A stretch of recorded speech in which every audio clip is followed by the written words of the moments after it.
Hey. Okay, we're going live now. Yay. Looks like we have two people on here, me and Rosie. Oh, I can't hear you because I don't have my headset on. Hi, Rosie. I can see you. Let's see. Is your audio on? Let's check. Rosie, talk for me. Rosie, talk for me. Can you talk? Talk, Rosie. All right. Well, while we are sorting that out, I want to say good morning, everybody. And Rosie, your audio isn't connected, my love. That because I don't see your little green thing lighting up. Although you're not talking, so could you talk? Rosie, talk. All right. So everybody, we are now live. I can now see us. Let's see. We have some people commenting.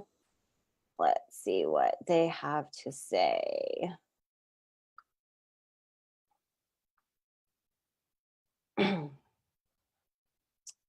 Okay, so Patricia likes my live.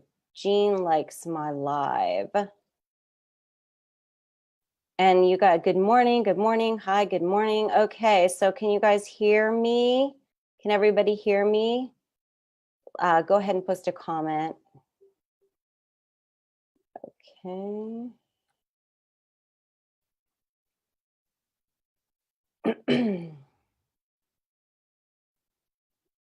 Jean, hi, good morning. I see you and hear you. Awesome. Okay, so I want to recap a little bit from yesterday. Rosie, I still can't hear you. And okay, you jumped off, so you're going to jump back on. So I want to recap a little bit from yesterday, okay?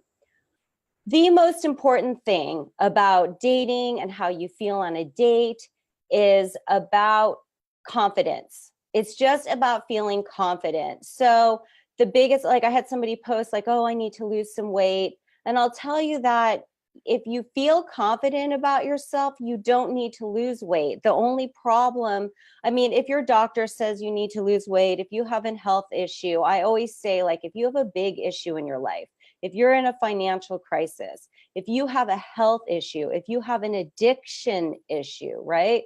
Like one of the things I say about avoiding unavailable men is that, you know, if they have an addiction issue, then you shouldn't be with them. So the same thing holds true for you, right? So if there's something in your life that you really need to take care of or you need to handle, then handle it so that way you're ready for love.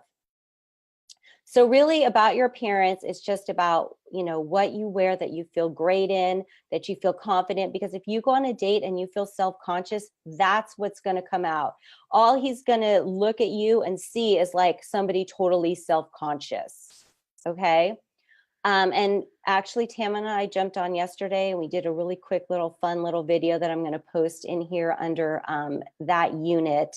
So you'll be able to get that as well. And I wanted to share something with you all before we jump into the content today. So hi, Rosie.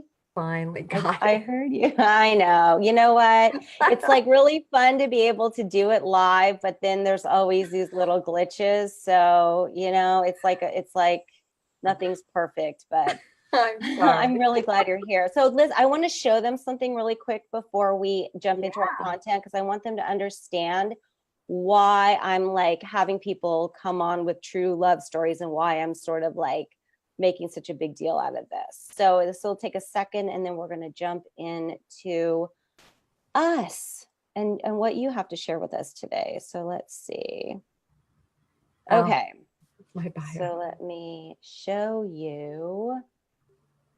Oh, wait, I hear notifications. So I hope this means all is well. Oh, wait, that's not what I wanted to do. View, that's what I want to do. It's early for me, folks. This is my dedication right now. But I am really super dedicated. So, okay. Yes, you are. So how you create your reality. Right? This is why your beliefs are so important. So an event in your life happens and events in your life happen. Okay, like, so yesterday the video didn't work. Today, Rosie couldn't jump on. I could interpret that event in many ways. I could interpret the event of like, oh my gosh, I just shouldn't do this, blah, blah, blah. But instead I interpret the event of like, hey, you know what? This is life. Life is messy. We get to like just serve. We get to use this as an opportunity. So because of technology glitches, I'm going to share in a second that the gifts that we're going to be for people playing the game from Rosie and Tamina, everyone's going to get, right? So when an event happens, whatever your core belief is, right? Your core belief, my core belief is like, hey, this is technology, but technology enables us to do this. So it, teaches us patience, and everything's happening for the good. One of my core beliefs is that everything in life happens for the best. And and one of the other benefits is that now I'm doing a transcript so people can read who don't like to watch. So see, my core belief that everything happens for a reason and everything is for our highest good, serving us to accomplish our goals. But if that wasn't my core belief, right? So like taking this example, a man ghosts you, right? This happens. If your core belief is like, I'll never find love, or like what I wrote here, I'm useless, then you'll have an emotional reaction and it gets triggered like that fast. So it will be negative. If your core belief is negative, your emotional reaction is going to be negative. And then you're going to have a meaning. You're going to give meaning to that event based on your core belief, right? I'll never have love.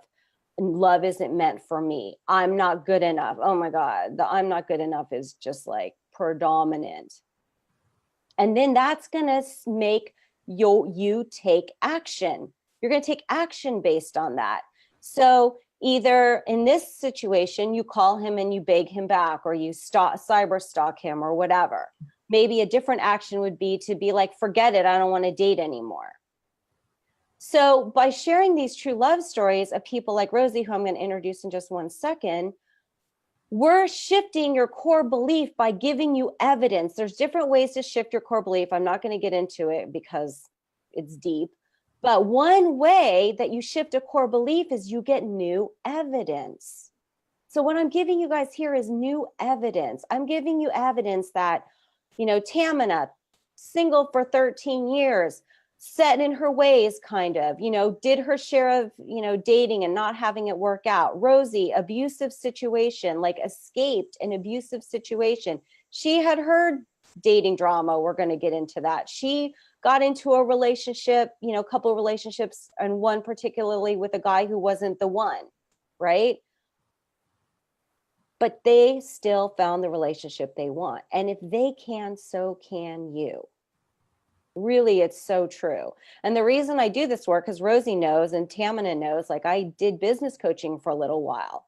And the reason I switched back to doing this is because everybody was not meant to be a business coach, but every single person can have a relationship. It's totally true. You can have a relationship. Now, everybody can have their life path. Everybody can be living their life purpose through their career for sure. But everybody who wants to, who has the desire, can have a relationship. Okay, so that's just really quickly why I'm drilling these stories into you. And I want you to really think about what your core belief is about your ability to find love. And I want to jump in with Rosie right now. But I just thought that might be a little helpful because I always like to have a context for why I'm learning what I'm learning, right? Yay. Right on. All right. So this is my girl. We have been friends for many years. We love each other. We support each other. She's just an amazing person. So, well, that is not your bio. That is the thing that I read yesterday. Okay. I did see it flip up there. You did see it? Yeah. Am I still sharing my screen? No, I'm not. No. But before, when you're, yeah, I know. I always had too much stuff open, but that's just me. Okay. So Rosie was trapped in an emotionally and mentally and financially abusive relationship for 25 years. She engineered an international escape from the Middle East to save her daughter and herself from domestic violence. She had severe PTSD. Who relates to that? I have had PTSD as well. And she arrived to California, became a speaker, a best-selling author, and an international award-winning entrepreneur. And I will say she's a very cool lady in that regard. And with her Freedom Fulfillment Foundation system, Rosie helps women worldwide reclaim their voice, their worth, their confidence, and their courage so they can rebuild and create a joyful, productive, and prosperous life. And so she's going to share a little bit of her story with us here. And she and her daughter are on a global movement to help 1 million plus women and their children free themselves from abuse and spread the message that they deserve to be treated with kindness.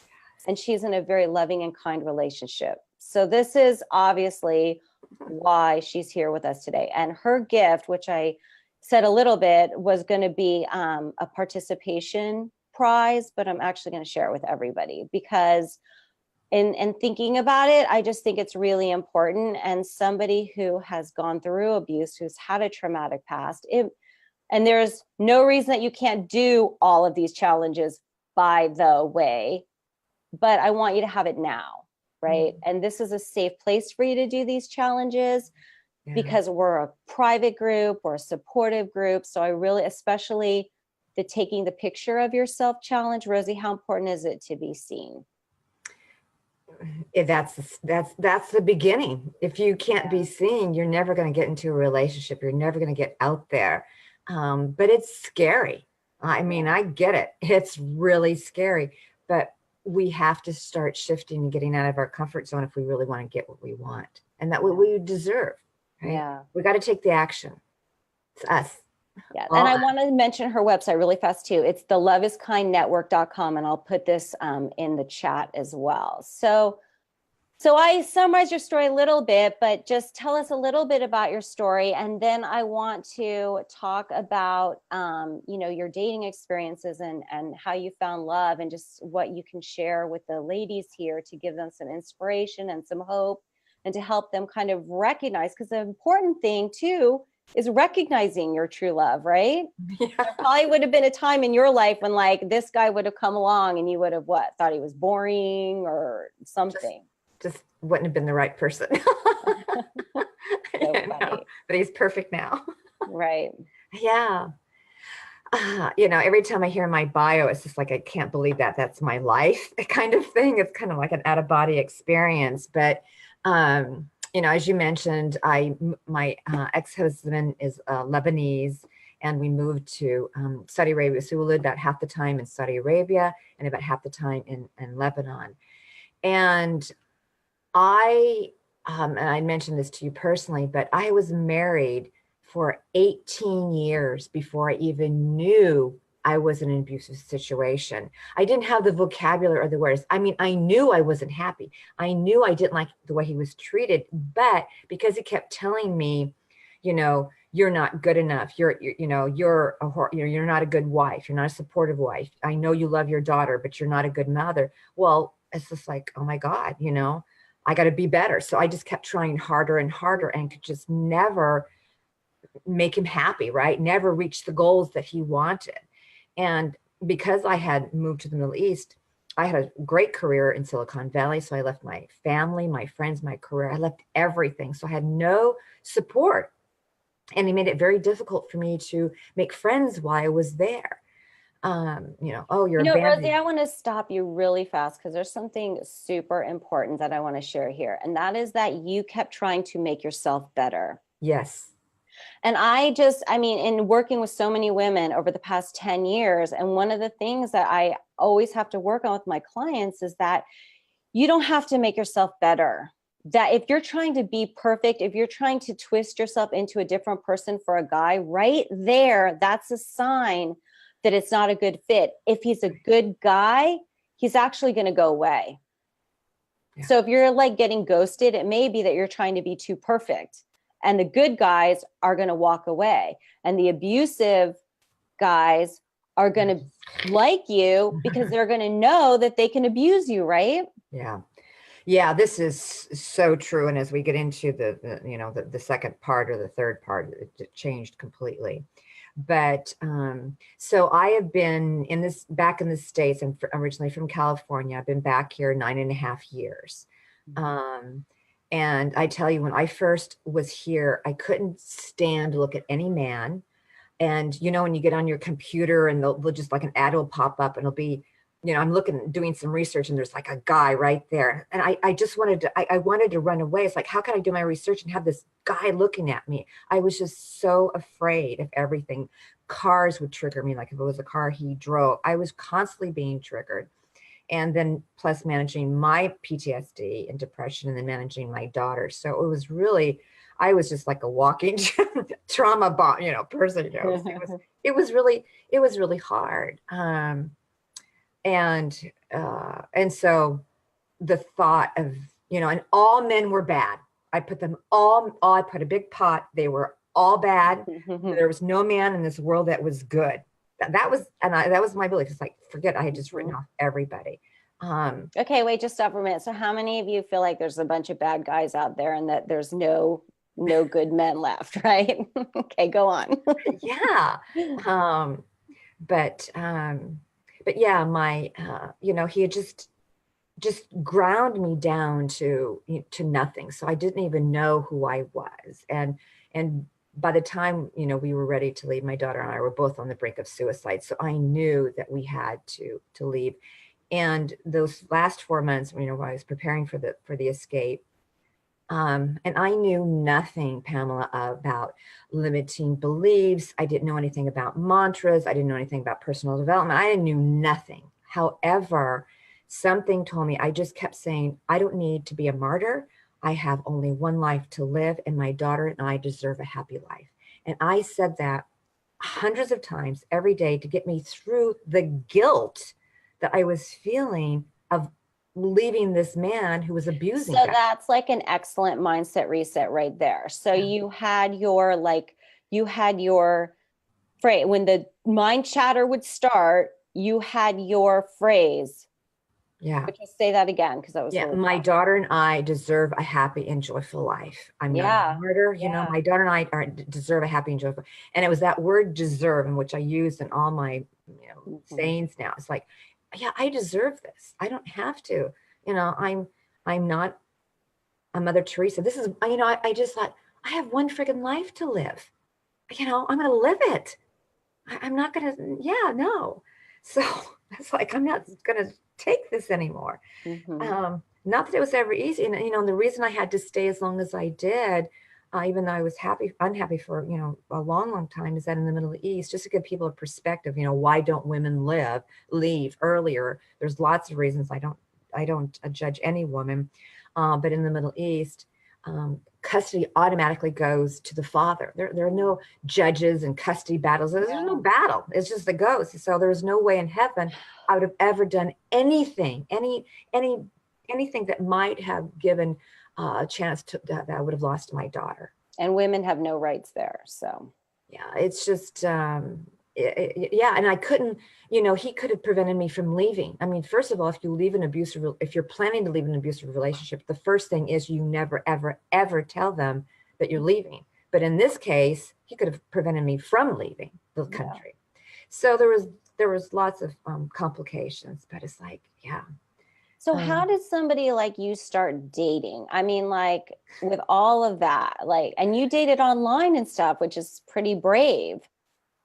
Well, when I didn't start dating till about, I had been in the States 2.5 years. My divorce was final. And it wasn't because I was waiting for my divorce to be final today. I just was not ready.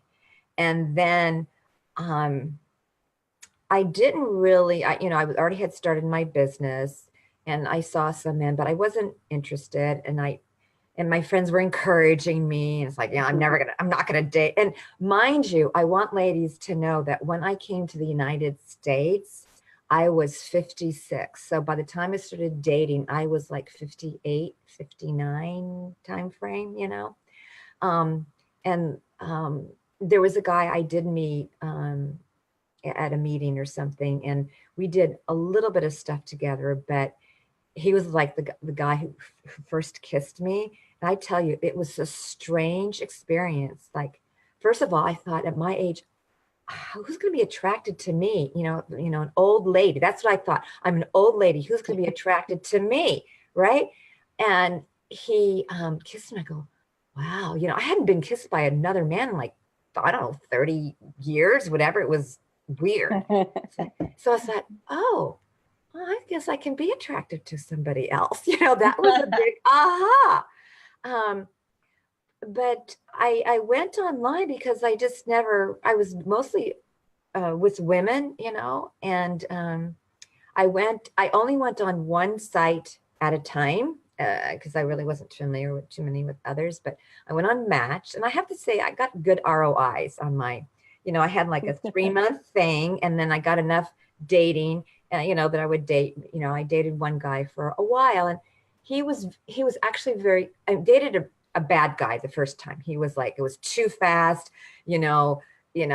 all this energy, but he was controlling and abusive, and I didn't see it. And then, it was lots of drama. It's like, oh my God. Okay. So I just want to stop you there because this is super common that when you start dating, you attract the exact thing you don't want.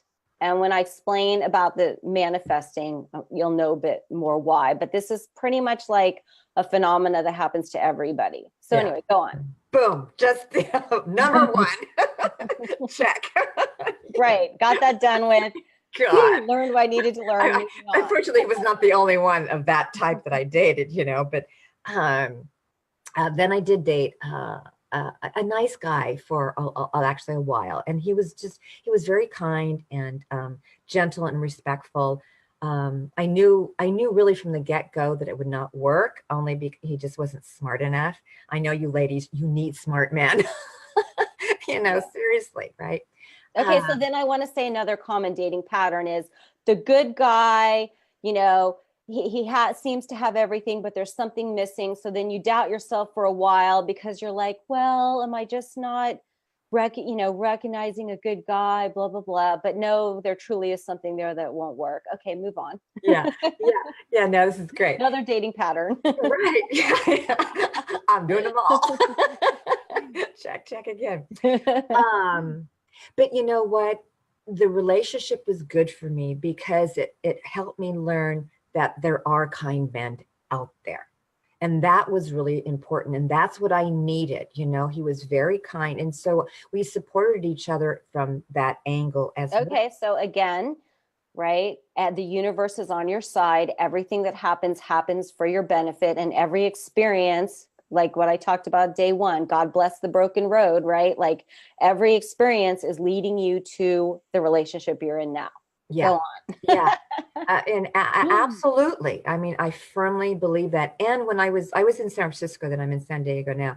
So when I was in San Francisco, it was like, I was still just getting my feet wet. I did not have a mind frame that I was looking for the guy. I just wasn't. I was just like getting out there. And I made sure no guy ever said to me, that I was his girlfriend. They did not have that privilege. But you weren't feeling that way early on, right? Like when you first started dating. What? That you didn't want anybody to be your boyfriend and girrand and all of that. Weren't you kind of looking more for a relationship early on? I think I was, but I was still too afraid to say that, I was looking for the one. I was just, I had been out of the dating market for so long. I had been hurt so much. I wanted to see what it was like. And that was my own defense, right? I was saying, you can't get that close to me.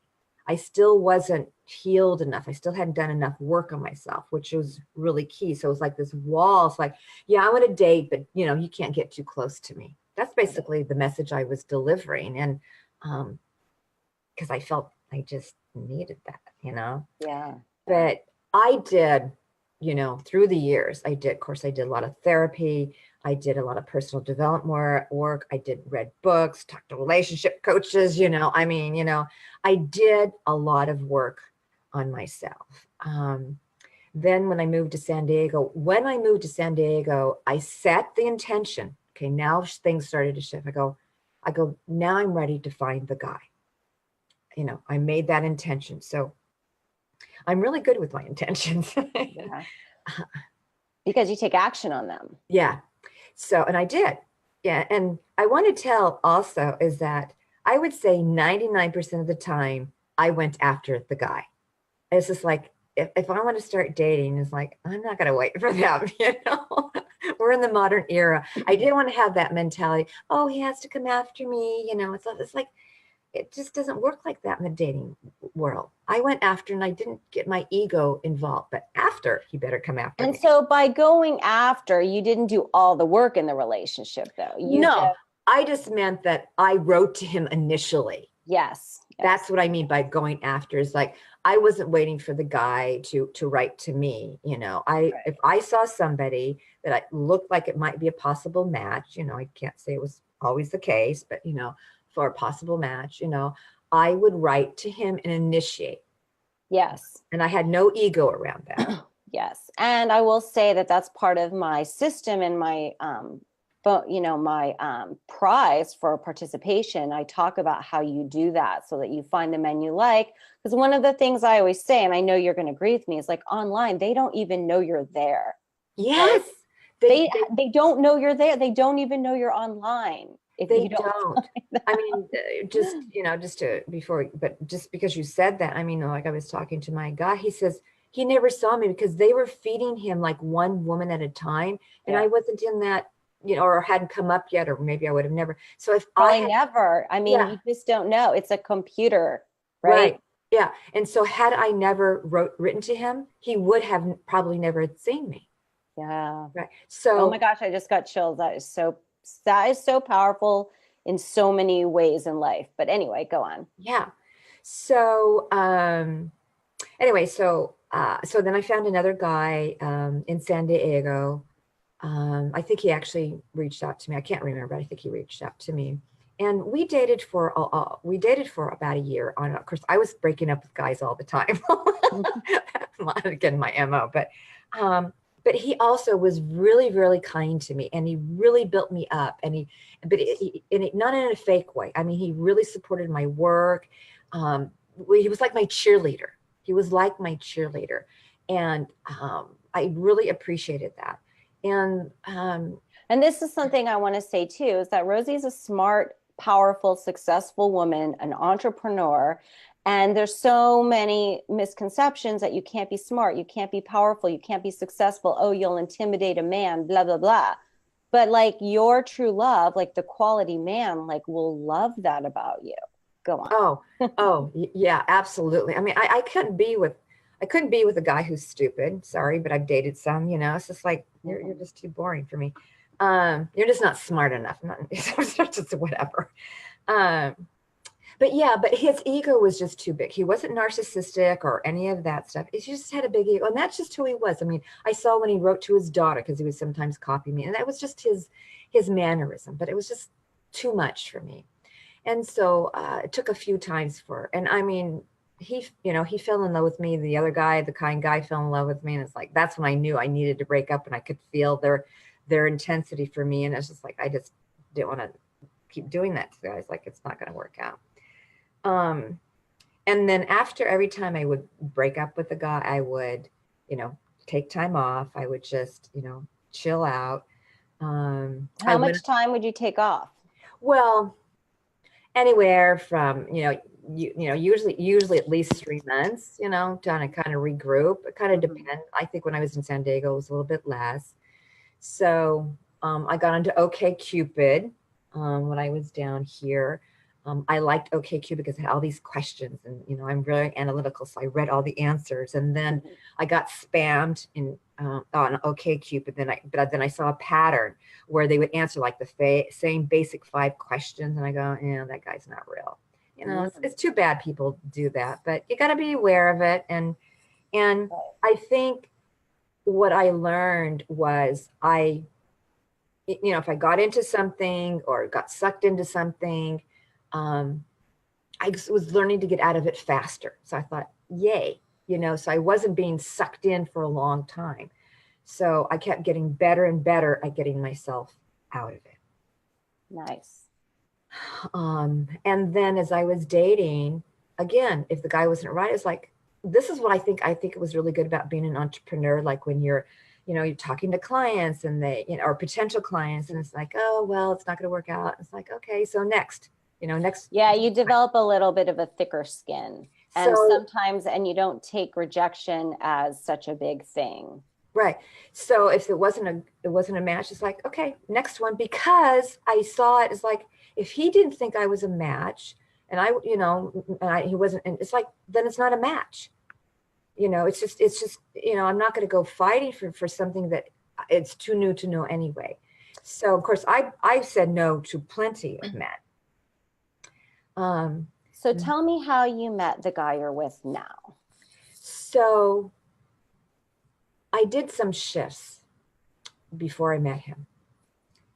And the shifts, there were two major shifts that I did. And these are, again, beliefs. And you were talking about beliefs before. Man, I mean, you were so 1,000,000% spot on what you said. But the beliefs I left behind were, one, I got rid of everything on my list, the checklist you have, the guy you want, your ideal client, your ideal client. Okay, Freudian flip there. Well, I got rid of that too. Well, they kind of are, you're interviewing them, right? But I got rid of everything on that list. I just got rid of it. I mean, before he's like, oh, he had to have been married, he had to have children, he had to have this, he had to all this stuff. I got rid of it, except for one thing, which I got, is that he had to be taller than me when I wore my 3-inch heels, so that when we danced, he was taller than me. Oh my gosh, he hung on to a little bit of the superficial. And it worked. And then the other belief that I let go, which was really important, and I think is that I'm too busy to be in a relationship. Like a lot of my friends who are entrepreneurs, and I mean, they're always saying, oh, well, I'm too busy right now. I have to get my business here. I have to get that whole attitude of, it's not ready. I'm not ready now because of something else. Yes. And I just let go of that belief, because I had heard somebody say, well, what if that person could actually help you with your business, or help you not be like part of it, but just support and I you. also want to say that it was incongruent, right? Because here you were dating and putting all this energy into dating, but then you had this belief going that you didn't have time for a relationship. Like, that is sending mixed messages to the universe, and you're going to spin your wheels a lot if you have that kind of incongruency going on. Well, and then the other thing I want to mention, which you mentioned on, I think it was on Thursday, was, especially when I was up in San Francisco, and then I started the shift down in San Diego. And before I was like, I don't want to get in an abusive relationship. I don't want to get into a controlling relationship. So I had all this negative, this like, that's probably what you don't want. What I don't want. And so when I came down here, I go, well, what do you want, Rosie? I want to be with a man who's kind.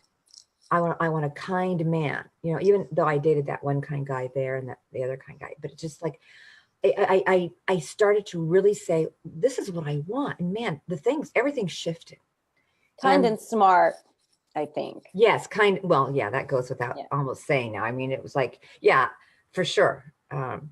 And so I got onto eHarmony because a friend of mine says, oh, I found the love of my life on eHarmony. I'm going to tell you personally, I didn't like it. I thought it had questions too, but I never found the questions on eHarmony. But anyway, I saw him. I think he's the only one. And because there were no questions, I wasn't sure if he was real, but then I read his profile, and I just felt that this was a real guy behind here. And in one thing he wrote, that he said, and it's true, he said, outside I have this, like maybe a strong shell, but inside is a really vulnerable man. And I just thought that was so beautiful. And it's true. He's exactly that person. And so, so I reached out to him, and we started writing to each other. And he made me feel really safe. And so we wrote to each other for 3-4 weeks before we even met. And I wanted that. And in a way, he wanted it too. You know, he had gotten burned, like a lot of, you know, that was the other thing as I was dating, is that, you know, men have feelings. I mean, I had all these horrible thoughts about men. They're just stone and cruel, and oh my God, you know, it's like they actually get hurt too, you know? Yeah, they actually get hurt worse than women, and they're less resilient. But anyway, go on. So we wrote to each other, and then by the time we met, he said, you know, he says, I already felt that we were already friends. And our first date, we walked on the beach, and then we got something to eat. It was like our first date was 5 hours long. And we just, you know, couldn't stop talking to each other. And then our second date was, you know, we went out to dinner, and it was really nice. But then, but then I wrote to him because I had this whole honesty. It's like, this is who I am. So I wrote to him this email, and I said, look, I'm a real busy woman. Oh boy. I go, I'm really busy. You know, I have my business. I'm growing, because, you know, by now, ladies, I'm in my 60s. Okay. So I'm in my 60s, and people in their 60s are retiring, and I'm freaking starting my life here. So I didn't want him to think, oh, well, she's retiring and she can just go travel, because a lot of the guys I was dating were like that. And it's like, yeah, no, I don't think so. That's not me. So I wanted him to know who I was. And he thought I was breaking up with him, but I wasn't breaking up with him. So we got over that hump. we did see each other. And we had a few other bumps, but the bumps I noticed were what you talked about today now, were the triggers from my past relationships. And it wasn't like he was doing anything on purpose. He didn't have any of the cruelty, none of that. But if there's any kind of a similarity, I would get triggered. And then, but I was very, he told me in the beginning, just ask me what you want, you know, don't keep it in, just ask me what you want. So he taught me how to ask. Because, and the other thing I want to point out too is, like, in every relationship, because at this point, like later in life, we all have experiences, right? It's not like you're 20 and you fall in love and like you move in together in a week and you get married in 3 months or whatever. I mean, I know it's exaggeration, but you know, everybody, the men and you, right, have your stuff. And the only way to get through it and create true love is through vulnerable conversation. And that is exactly what we did. And and throughout this relationship, I challenged myself. I go, you know, I need to communicate this. And I think that's one thing. I mean, even the other day, he goes, oh, I hate these conversations, but I go, we have to have them. I didn't remember what it was, but I think this is what's been so wonderful with him, is that we can have those conversations, and we have the attitude that no matter what, we can figure it out. Yeah, it's a win-win. It really is. And he's helped me grow like crazy, and I've grown, and he's grown with me. And what was interesting. And I just want to say one thing, because this is also the sign of like because so many women are afraid to have these tough conversations because they're afraid the guy will go away. Yeah, right. And I just, if he acts like, and I'm just going to say this because this is like, you know, a douchebag when you initiate the conversation, that's where your belief of like everything's happening for the best, because you can know that you're never going to be able to make it work with this guy. Yeah. And I had the belief that if he can't like me as I am, like I was tired for, you know, umpteen decades of twisting myself into a pretzel, and there was no way in hell I was going to ever do that again. You like me as I am, or I'm leaving. I had no problem to do that. Just absolutely no problem. And you have to go, you know, it's not a threat, but it's like it's a belief, right? That you have that worth in yourself. That it's like, I just not going to accept that. You know, I didn't escape to be in another shitty relationship, right? Right. And what was interesting is that both of us had the exact same primary value, and that was kindness. Aww. We both had kindness as our primary value. And it helped, I think, because his father was verbally abusive. So he had a sensitivity to that. He grew up differently than me or my daughter, but he had that experience. And I think it created that. And I think that's why it was challenging. Yeah. Now, remember in the beginning, I said I let go of all those beliefs, all my checklist. Mm-hmm. Well, and then the checklist was he had to be married, he had to have kids, he had to have this. And he has none of that. He's never been married. He doesn't have children. He's a surfer guy. I mean, it's like, I mean, he doesn't surf now because he broke his neck, but I mean, he's still very active and physically. It's just like, if I stuck to my list, I would have never found him. Yeah. But I released everything. And I tell you, this is the honest truth, and I was married twice before. I have never really been in love until now. Aww. I mean, it's like I thought I loved the guys, but I really didn't. I mean, so here at the age I'm at, so I'll say 64. I mean, I'm 65 now, but it's like, but at 64, it's like finding love, really true love. I mean, Yeah. I love being able to love the guy. I mean, I get to love him. It's just such a weird feeling, but it's just like, sometimes I'll just sit in my office and I go, God, I just can't believe how much I love this guy. And I feel the love from him. It's just like, when I'm with him, it's like, I feel love, peace, and joy. That's it. I just feel so content, so solid with him. And now, it'll be 2 years coming up, and now we're going to be moving, in with each other, and we're committed. That's it. Yeah. And one thing I want to say is, I remember when I saw his picture, I mean, he didn't make me, I'm just joking, do the weirdest things, but there was one picture of him, he's sitting on the fence. He was at his sister's, as it turned out, and all these beautiful fall leaves behind him. And I said, oh my God, I could stare at this man for the rest of my life. I said that, like, I wrote it to him before I had even met him. And I go, what the hell? Why was I saying something so stupid like that? I hadn't even met him.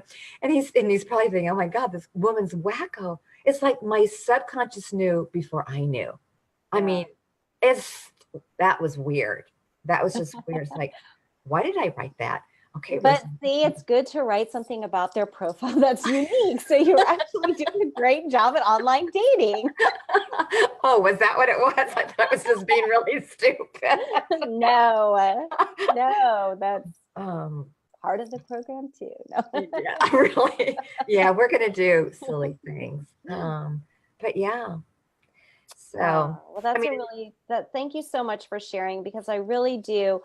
The things I just want to point out for everybody here who's like, you're in the uncertainty right now and you're in the unknown and you're taking like a leap of faith to do this program. And then you're going to take even more leaps of faith that I'm going to challenge you to do. And it is a process, and you just keep putting one foot in front of the other, and you keep learning, right? You keep learning, so it's like you take action, right? You take action, you go online, you meet the same guy. You're like, okay, what do I learn from here?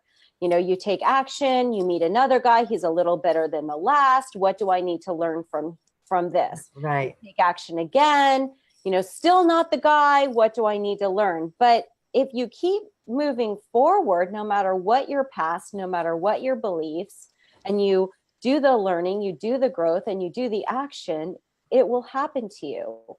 No matter what all your limiting beliefs about, your age, what happened to you, your career, whatever. Yeah. And I think the other really, really huge element that I had to keep working on is just listening to my feelings. Yes. And every time I didn't, even when I was dating, was like, yeah, no. And my daughter is highly intuitive. And, she would assess the guys, when they would come in the house or something, like, yeah, no, Mom, not this much. You can feel it. I go, yeah. So you had a dating coach. Yeah, I think I had dating now, but no one's getting near my mom. No one's going to hurt my mother again. But yeah, it was just like, I'm going to give you, just so I have another moment. I dated this one guy. He was a psychologist. He was a marriage counselor, marriage psychologist. Okay. What a jerk. I mean, we were planning one moment, we were planning, somewhere to go for my birthday. Mm-hmm. Then I didn't hear from him, right? All of a sudden I was like, what the hell? I finally like, well, what's going on? He goes, oh, well, I ran into my old girlfriend and we decided to hook up. It's like, exactly when were you going to tell me this? And this guy, I thought, what a jerk. And here he is a psychologist for couples. It's like, how can he be in integrity with his job? So you see, Yeah, you just yeah, right. Check. Yeah, you can't You know, tell. You learn, you you just learn. learn, and I just like, And sometimes, it takes going out with a few people but you keep at it because it's you worth keep it. at it. And then you start to look, but that was before I switched my beliefs. Right. That belief thing you talked about is really important. And it's like, Thank and then I deserve to be treated with kindness. You deserve to be treated with kindness. Know what your beliefs are. So tell us really fast about your gift. Oh, yeah. I call it love is kind, not, and I put in parentheses, not terrorizing, because when I was in an abusive relationship, I was being terrorized. And so I'm not going to go through them, but I make a quick list of what you can expect or what you should be able to expect when love is kind to you and when it's not, because, you like you're able to ask. I mean, my husband would not allow me. If I asked for something, he would scream at me. It was like a personal attack. You're able to voice your opinion and he listens to you. Doesn't mean he'll always take your opinion, but there's that, it's these little things. And these are the signs of kindness in a relationship. And so A lot of women have talked about attracting narcissists and attracting jerks. And if you've had a history of attracting men that have been sending you mixed messages, that haven't been nice to you, I think this is a really perfect handout, because mixed messages is a form of abuse. Coming on strong and ghosting, breadcrumbing, keeping you around. Right. Every time you start to pull back, suddenly they come on full force. That is abuse. That is also abuse. That is exactly right. And I think the other thing, if I can dare to say it, is to reframe. I keep attracting narcissistic man, abusive man. That is a negative statement, and that's what you're putting out there. And that's why I switched from, I don't want abusive men. I said it differently. I didn't say I kept attracting them, but I was by saying I didn't want them, and then switching to what you want. Right, which is exactly like what we taught with the visualization is if you keep attracting what you don't want, then you start to focus on what you do want and you put the energy on creating that. And visualization is a great tool for that. And to really feel into that. If you feel like, oh, he's narcissistic, then just, leave immediately.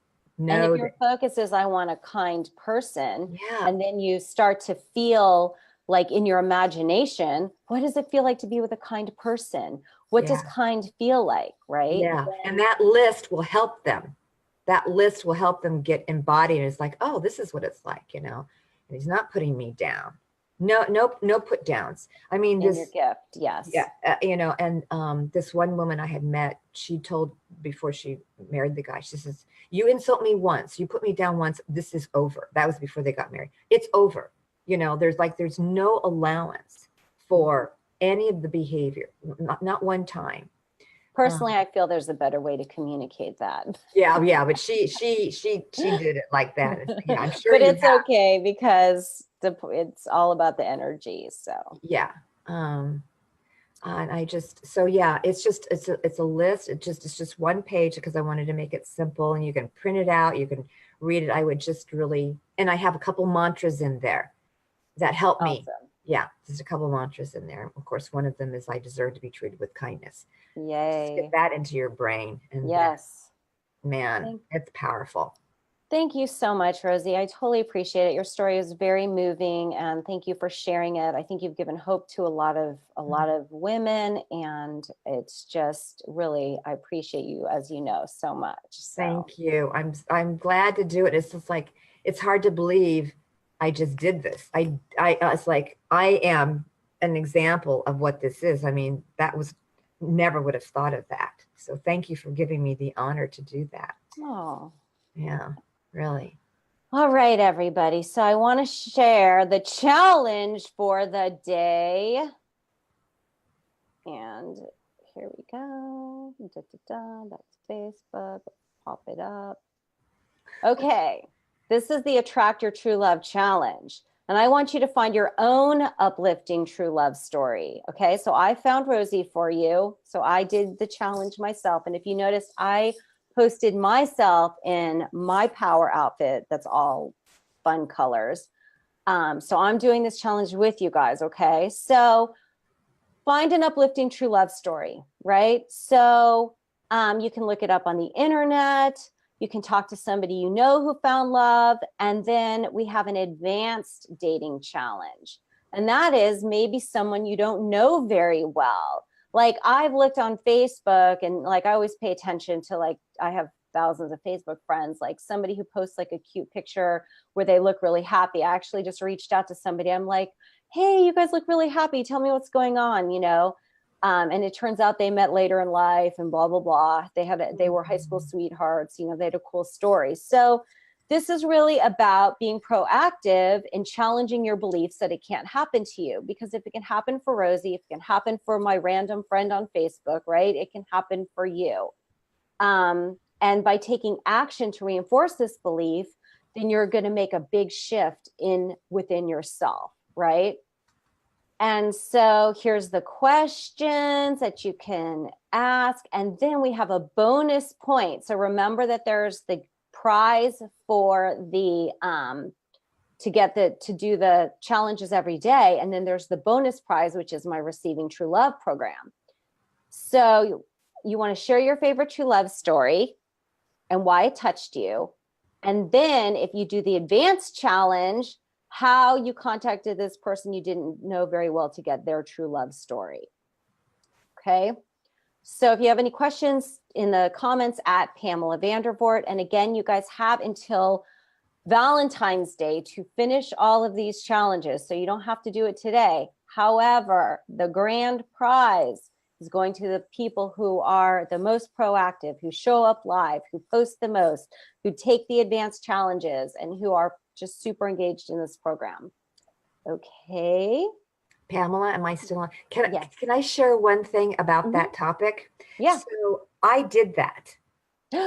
I did that. And I had on my vision board before, I had vision board of couples and stuff like that. But before Spencer, you know, when I came down here, I just made a love vision board and I only put real couples. I didn't put just anybody on it, you know, like Michelle and Barack Obama, they're a great Goldie Hawn and Russell, you know, Kurt Russell, whatever his name is, you know, these Meryl Streep and her husband, you know, real long-term marriages. And there was this one, I saw a newspaper article when I was in San Francisco. It was this couple, and you could see in the image, they've been married like 50 years, the love in their eyes. You could feel it after 50 years. And the guy had a successful business, and he said, I never did anything in my business without thinking of my wife, you know, how it would impact her. And so I got motivated and inspired by those. So again, this is perfect. Gee, so I wanted just to say, this is fabulous what you're doing, because it's so true. I got their energy. I looked at it every day, and I had a picture of me in the middle, and I had like a profile of, you know, an unknown man, you know, it was like a shadow. Who was going to be? And it was my sweetie. So anyway, I love what you're doing. Thank you so much. I want to do it all over again, but I don't want to do it all over again. Thank you so much. Well, it was really a pleasure having you. We totally appreciate having you. And I hope it's been really helpful to all of you ladies. Yeah. Yeah. And they can reach out to me and I'll help. Awesome. You know, so you just listen to Pamela. Oh, thank you. All right, my lovelies. So have a great day, and we will meet tomorrow morning at 8:30. It's going to be a little quicker. We're going to get to the point, but do the challenge. Honestly, stretch out of your comfort zone. It's going to really get you ready to have 2019 be the year that you meet your true love. Bye. Bye.